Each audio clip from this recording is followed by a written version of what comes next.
so Chris, one of our popular segments on this show is when we like to reminisce about old baseball cards, which I know you're a fan of.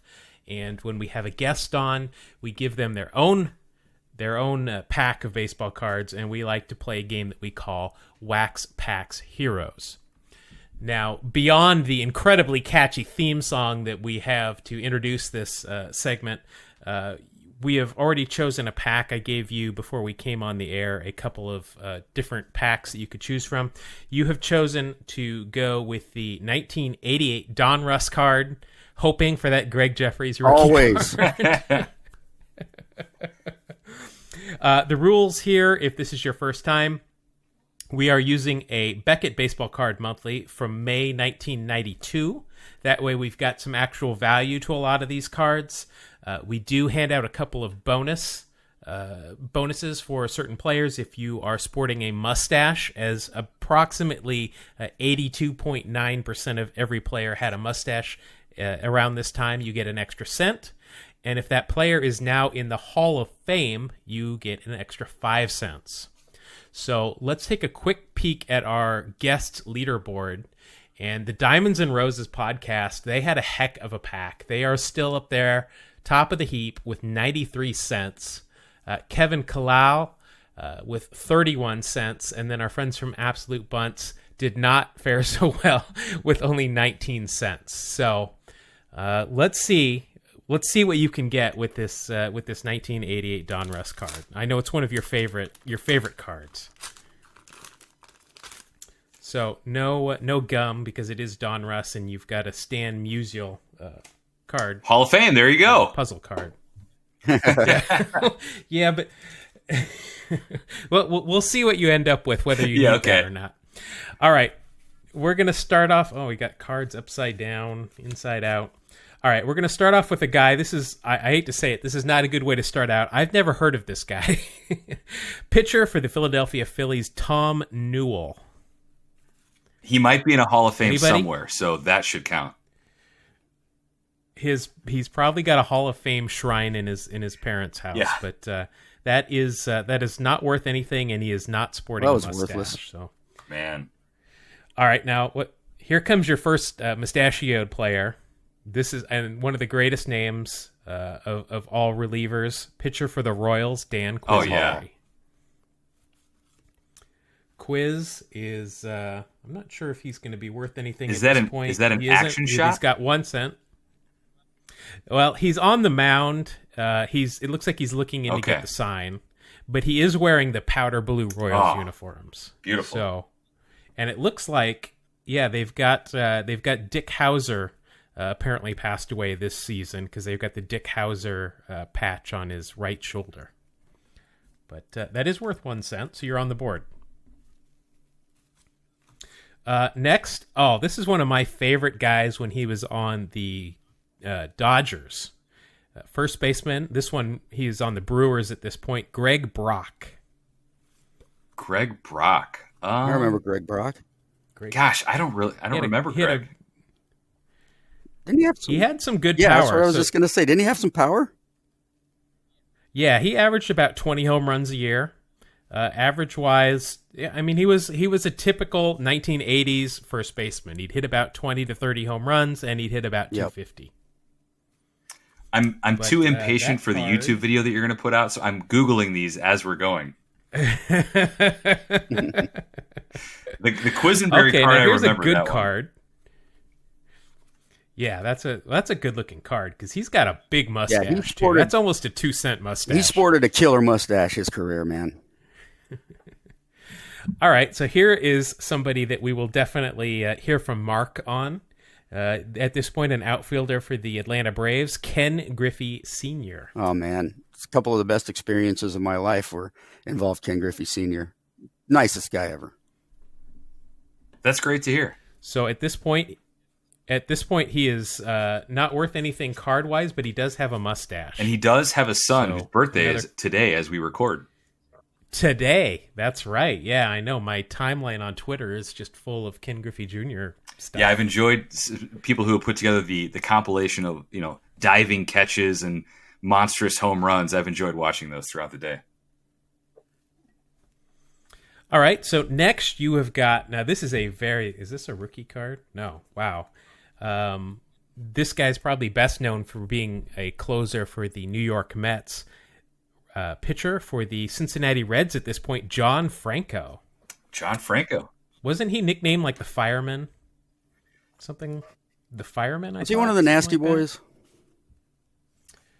I don't think he was in the Nasty Boys. Was he? I mean, the Nasty Boys were really in 1990 was their heyday. Yeah. I don't remember. I mean, I remember who were the Nasty Boys. First of all, we've got Norm Charlton, Rob Dibble, and Randy Myers, and then there was one more, wasn't there? Randy Myers? There you go. Yeah, I remember John Franco though because he was born in Brooklyn, and I remember when he was on the Mets, especially after 9/11. You know, that was really his heyday around then. And he was a lefty, wasn't he? He was. Yeah. Yeah, left-handed closer, which was kind of a rarity. But that is not worth anything, and he is not sporting a mustache. What a bummer. Yeah. All right, so this is an interesting card. Chicago White Sox pitcher Bill Long. I do not know anything about Bill Long. I think he made that up. Well, that's why we're recording it now. Bill Long is wearing a mustache. Yes. Again, why do I say wearing? But he is. This is obviously old Comiskey Park, though, because you can see the old exploding scoreboard in the background with the pinwheels up top there, and a good Chicago White Sox hat with the kind of cursive C. Oh, that is one of my favorite hats ever in baseball. I love that hat. I like that. I also like the one that says Sox, just all in one line, kind of straight Those across. were like a navy blue, red, and white color hat? Yes. Exactly. Another great one. Yeah, Harold Baines, the original Harold Baines on the Chicago White Sox kind of style. Yeah. You could buy so that Bill Long card on Amazon for $1 plus $1.49 in shipping. That's it? You could if you were crazy. Yeah. I don't know. Maybe his kids and his cousins, maybe, but that's about it. Yeah. For that price, you could buy an entire box of 88 Donruss and maybe land 2 or 3 of them. Yeah, exactly. For that price, you could almost buy a Juan Gonzalez signed baseball that I know is on eBay. If only $6.99 right now. All right, here's a card that's going to make you very happy. We are staring at a shortstop for the Baltimore Orioles in 1988. Can't imagine who that would be. I have no clue. I'm lost. Let me Google it real quick. Baseball Reference. Who is it? All right. So Calvin Edwin Ripken Jr. So obviously this is a Hall of Famer. So there's 5 cents right off the bat. This card is also worth 20 cents back in the day. Wow. So that is a 25-cent card right there. You've just vaulted into third place in the standings with one card. It's a good looking. Those are good uniforms too with the Orioles. They had the bird, just the head, the kind of the cartoon head. Another go-ahead home run for Cal Ripken Jr. All right, so now we've got a rated rookie card. Drum roll, Can't please. wait to hear who this is. Came up with the New York Yankees, now a commentator on the MLB Network. When I think of this guy, I think of him more as a Mets pitcher for some reason. Al Leiter. Oh, yeah. Yeah, How about Toronto? Wasn't he on Toronto, too? I'm not sure if he was on For some reason, that's in my head. I don't know. I believe, was Leiter on the Mets when they had during the Subway series? I think so. I remember him with the Marlins. Mets. And didn't he play for no, I wanted to say the Brewers, but I don't think he was on the I don't Brewers. remember him on the Brewers either. Yeah, well, unfortunately, that is not. He did play anything. for the Blue Jays. I'm looking it up right now. I don't remember him for the Blue Jays, but yeah, he did play for them. Well, that's disappointing. I thought you were going to get a couple of cents off of that one. Next we go to Giants outfielder Harry Spillman. Wow. Yeah. I got nothing. I remember Harry Spillman just because I know a fair bit about the Giants, but yeah, no, I'm going to guess that's going to be a common, and he is not sporting a mustache. I have not called their uniforms outfits yet today, though. So hey, that's improving, man. I'm pretty excited about that. Next, we have got a catcher for the New York Yankees. I remember this guy, Joel Skinner. Sure.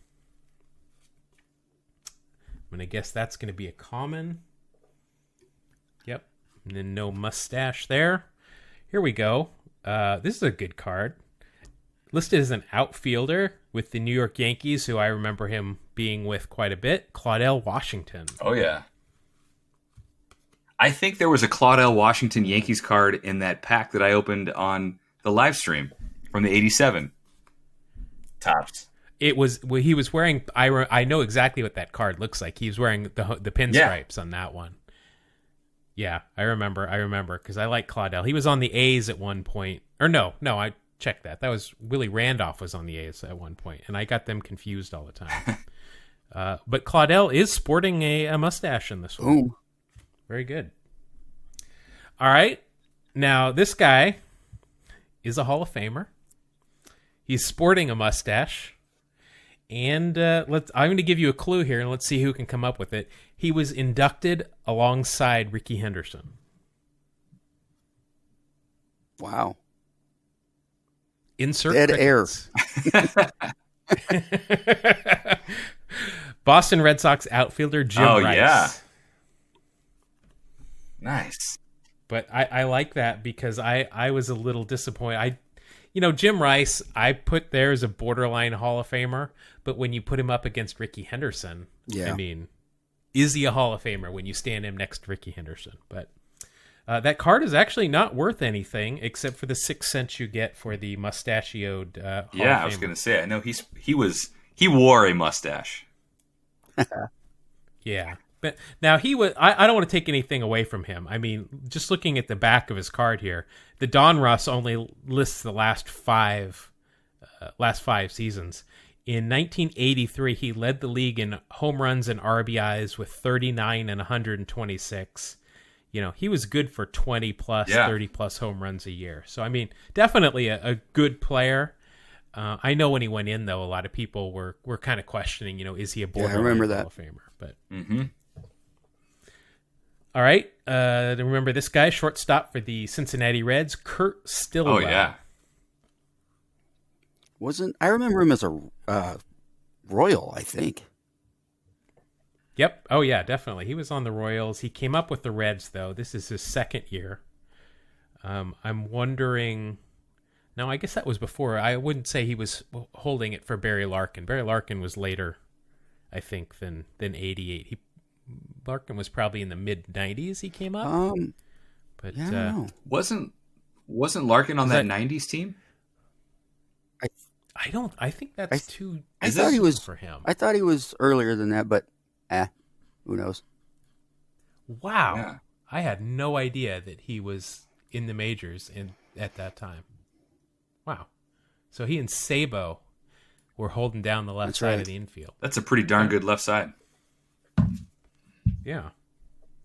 All right. So Stillwell, though, is not worth anything. Your second to last card, you're going to get a point here for a rather bushy mustache from Dodgers pitcher Ken Howell. Nice. Good work, Ken. Ken Howell. He played for the A's, right? I don't remember anything about Ken Howell. I think you're right, Chris. I remember that for some reason. I don't think he did.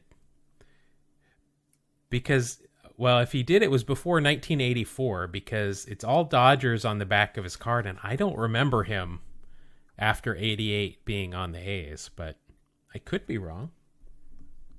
Certainly would not be the first time. Oh, be still my heart. Your final card. Ricky Henderson. Oh. No. Sam Horn. And it's a rookie card. So Samuel Lee Horn. Let's see. So this is going to net you 5 cents for being a rookie card of Sam Horn, and he's got a mustache. Lovely. So that's a 6-cent card right there. Now, if I were grading this, it is off center. But fortunately, that does not come into play when we're playing this game. But there's a Sam Horn rookie card, which I've got plenty of these from all manufacturers in 1988 or 1989, excuse me. But number 1 draft pick in the 82 amateur. Why do I draft. feel like Sam Horn was like half of my commons? I don't know, because I know I certainly spent money to get Sam Horn cards, so they weren't just dropping in as commons for me. That's I think we talked about it before we started recording, but that's so funny how at that point there were so many of those cards that guys that we thought, oh man, I've got to collect these because this guy is going to be so good, and then we look back on it now and it's like, ew. Yeah. Well, I mean, even if Sam Horn would have hit it big, we would still be laughing at his card. Yes. Probably. I knew Hensley Mullins was a second coming of Babe Ruth back then. All right, so looking through your cards here, I would definitely say, the Cal Ripken is clearly your big knock in the game, and then Jim Rice would be after that, because those are your 2 Hall of Famers. Your final total is 42 cents, which it's weird how 42's been coming up a lot. You got Jackie Robinson, you got 42 clubs that they're trying to shut down in the minor leagues, and then you score a 42 here. It's a goocher. Wow. On the 43rd episode. Yeah. Oh, yeah, that's right. We just had our 42nd episode was last show. So with a score of 42, that puts you firmly in second place. Oh, the first loser. Still trailing Diamonds and Roses with their 93. Gonna pull a wax pack hero. Don't stop.